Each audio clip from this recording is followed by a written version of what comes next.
Hi అందరికి, welcome to Greeshma బంగారం channel. Let's get into the video. November 14, 15 and 16 అమీర్పేటలో ఉన్న GHMC గ్రౌండ్ దగ్గర కార్తీక మహోత్సవం కార్యక్రమాన్ని కండక్ట్ చేశారు. మేము వెళ్ళిన రోజు శివుడికి హోమం చేశారు అండ్ శివపార్వతుల కళ్యాణం చేశారు. కళ్యాణం తర్వాత అక్కడే గ్రౌండ్ లో అన్నదాన కార్యక్రమం జరిగింది. ఈ కార్యక్రమాన్ని స్పాన్సర్ చేసిన వాళ్ళు Medicover hospitals and Malabar gold and diamonds. ఈ వీడియోలో మనము దేవుడి విగ్రహాలని క్లియర్ గా చూడవచ్చు.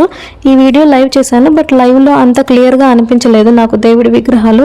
అందుకే ఇప్పుడు మళ్ళీ వీడియో చేసి క్లియర్ గా చూపిస్తున్నాను. అదే రోజు సాయంత్రము అయ్యప్ప స్వామికి పడి పూజ చేశారు. నాకు కుదరలేదు, అందుకని నేను వెళ్ళలేదు. ఎవరైనా ఆ రోజు ఈ కార్యక్రమానికి అటెండ్ అయి ఉంటే కింద కామెంట్ బాక్స్ లో కామెంట్ చేయండి. వీడియోని ఇంతవరకు చూసినందుకు ఛానల్ నచ్చినట్లయితే సబ్స్క్రైబ్ చేసుకోండి. అయితే శివపార్వతుల విగ్రహాలు చాలా బాగా నచ్చాయి. స్టేజ్ ని చాలా ఎఫర్ట్స్ పెట్టి కట్టారు. 4 రోజుల ముందు నుంచి స్టేజ్ వేయడం మొదలు పెట్టారు. మీరంతా కార్తీక మాసం ఎలా సెలబ్రేట్ చేసుకున్నారో కామెంట్ బాక్స్ లో మెన్షన్ చేయండి. అమీర్పేటలో ఇదే ఫస్ట్ టైం అన్ని విగ్రహాలు ఒకటే స్టేజ్ పైన పెట్టడము. మెడికవర్ హాస్పిటల్ వాళ్ళు బేసిక్ టెస్ట్స్ కూడా చేశారు, లైక్ బీపీ, షుగర్ అట్లాంటి బేసిక్ టెస్ట్లు కూడా కండక్ట్ చేశారు ఆ రోజు. Thank you for watching. Please subscribe Greeshma బంగారం ఛానల్.